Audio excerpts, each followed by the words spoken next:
మీ ఎలాంటి వ్యాపార ప్రకటనలకైనా వెంటనే మా ఛానల్ సంప్రదించండి. నమస్తే. ఈరోజు మన స్టూడియోలో ప్రముఖ ఆధ్యాత్మికవేత్త, జ్యోతిష్య వాస్తు పండితులు, లలితాదేవి ఉపాసకులు బ్రహ్మశ్రీ నానాజీ పట్నాయక్ గారు ఉన్నారు. గురుగారితో మాట్లాడేద్దాం. నమస్కారం గురుగారు. శ్రీమాత్రే నమః. సో సెప్టెంబర్ మాసం మిథున రాశి వారి పరిస్థితి ఏ విధంగా ఉండబోతుంది? అంటే వీళ్ళ లగ్నాధిపతి అయినటువంటి బుధుడు 16వ తేదీ నుంచి 4లో ఎగ్జాల్ట్ అవుతున్నాడు. అంటే వీళ్ళకి 16వ తేదీ నుంచి ఒక 25 రోజుల పాటు కంప్లీట్గా వీళ్ళు ఏదైతే ఎడ్యుకేషన్ పరంగా అనుకోండి, లేకపోతే ఏదైనా మీడియేటింగ్ ద్వారా ధనయోగం అనుకోండి, భూముల వల్ల, గృహం వల్ల, లేకపోతే కన్స్ట్రక్షను, బిజినెస్ రిలేటెడ్ ఏదైనా పెట్టుకోవడానికి వీటికి చాలా చాలా చాలా బాగుంది చెప్పాలంటే.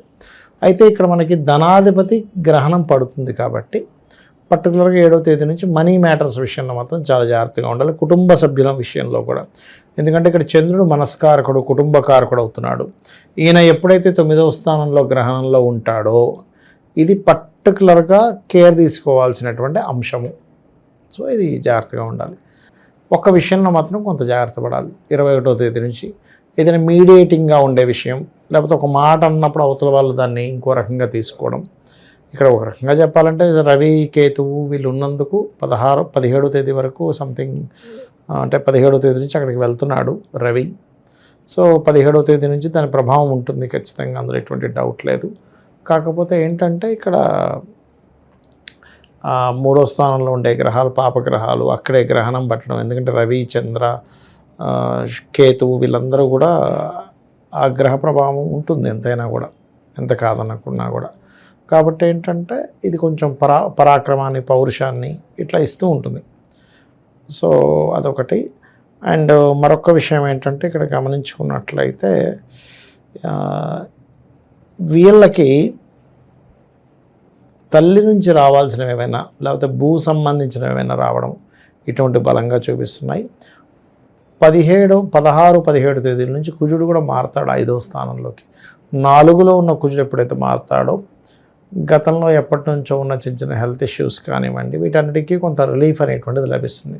కాకపోతే పంచమంలో కుజుడు ఉన్నందుకు ప్రేమ వ్యవహారాలు, కాస్త ఫ్రెండ్స్తో తెలియని కొన్ని ఘర్షణలు, ఒక్కొక్కసారి చూడండి ఇదేంటంటే కుజుడు వీళ్ళకి పూర్వజన్మ కర్మకారకుడు కాబట్టి 5వ స్థానం అనేటువంటిది ఆలోచన, ప్రేమ వ్యవహారము, లేకపోతే సంతానము ఈ యొక్క స్థానంగా చెప్తూ ఉంటారు. కాబట్టి ఈ సంతానం విషయంలోని, ఆలోచన విషయంలోని, షేర్ మార్కెటింగ్ రిలేటెడ్ సంబంధించినటువంటి అంశాల్లోని చాలా చాలా చాలా జాగ్రత్త వహించాలి. ఇది గుర్తుపెట్టుకోండి.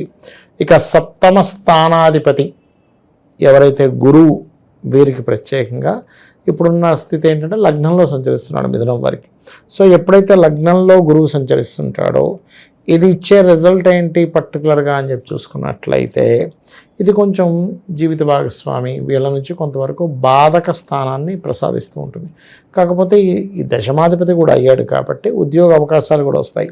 అందులో ముఖ్యంగా కన్సల్టెన్సీ అనుకోండి, బ్యాంకింగ్ రిలేటెడ్, టీచింగ్ రిలేటెడ్ ఇట్లాంటి ఉద్యోగ అవకాశాలు రావడము, ఉద్యోగంలో కొంత మార్పు. ఎందుకంటే ఇక్కడ దశమాధిపతి ఎంత లగ్నంలో ఉన్నప్పటికీ, 7వ దశమాధిపతి ఉభయ కేంద్రాధిపతి ఉన్నప్పటికీ ఈ దశమంలో ఉండే శని వక్రించాడు ఇక్కడ.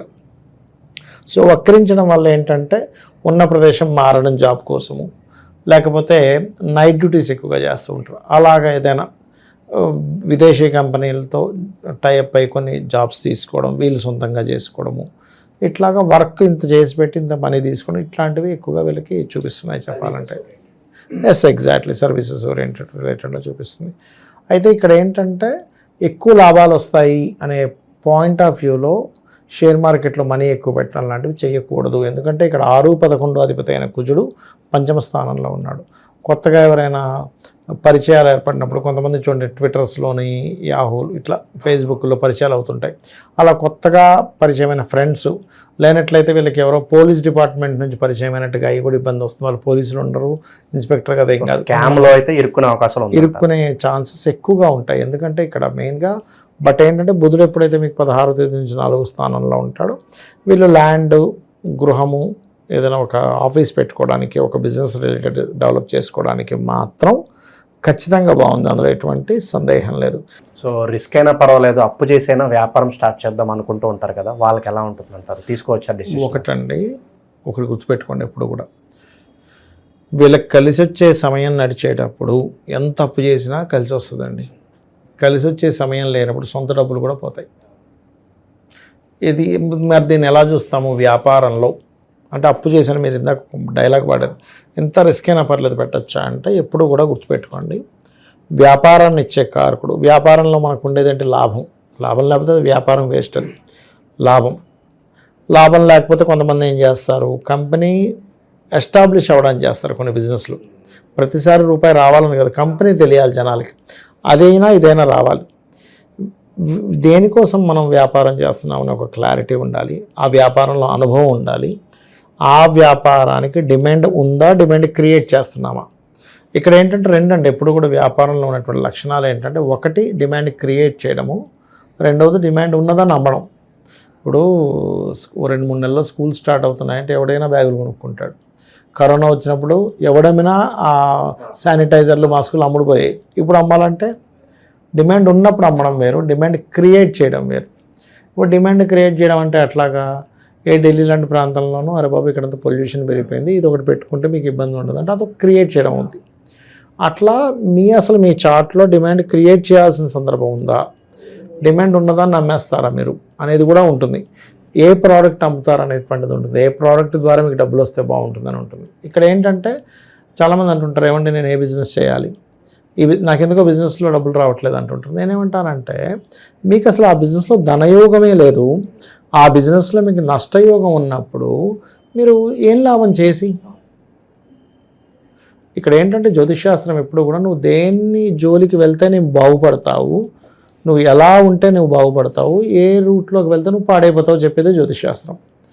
వెళ్ళి మీకు ఫుడ్లో బాగాలేదు, ఇందాక కూడా ఒక జాతకం మాట్లాడా, ఫుడ్లో రోజుకు ఒక 10,000 నడుస్తే రూపాయి కనబడుతుంది, 5,000 నడుస్తుంది హోటల్. ఇంకా నీకు 2 లక్షలు ఖర్చు అండి, 2 లక్షల చిల్లర ఖర్చు, 5,000 నడుస్తే ఏముందండి అక్కడ 1,50,000 వస్తుంది. ఆ 1,50,000 పైన అన్నీ జేబుల నుంచి పెడుతున్నాడు ఆయన, ఎందుకంటే మూన్ పాడైపోయాడు. ఆయన ఏం చేయాలి, మెడికల్ రిలేటెడ్ మెషినరీస్ ఏమైనా సేల్ చేస్తే మళ్ళీ అద్భుతమైన ధనం వస్తుంది. ఇక్కడ ఏంటంటే వీళ్ళకి ఏ యోగం ఉందో చూసుకొని చేయాలండి. అది కాకపోతే 4వ స్థానంలో బుధుడు ఉన్నందుకు మిథునం వారికి ఎస్టాబ్లిష్మెంట్కి బాగుంది, బట్ మీకు ఏది బాగుందో తెలుసుకోగలగాలి. అది సో స్థిరత్వం లేదు, ఎక్కడికక్కడ పెండింగ్ పడుతున్న పనులు అనుకున్న వాళ్ళకి లలితా సహస్రనామంలో ఎలాంటి మంత్రాలు చెప్పించుకుంటే బాగుంటుంది అంటారు? ఒకటేనండి, ఇక్కడ ఏంటంటే పెండింగ్ అయిపోతున్నాయి, పెండింగ్ పడుతున్నాయి, వర్క్స్ అన్నీ ఆగిపోతున్నాయి అన్నప్పుడు మాత్రం ఓం కామేశ్వర ముఖాలోక కల్పిత శ్రీ గణేశ్వరాయ నమః. ఓవరాల్గా మిథున రాశి వారి పరిస్థితి ఈ మాసం ఏ విధంగా ఉండబోతుంది అద్భుతంగా వివరించారు. ధన్యవాదాలు. శ్రీమాత్రే నమః.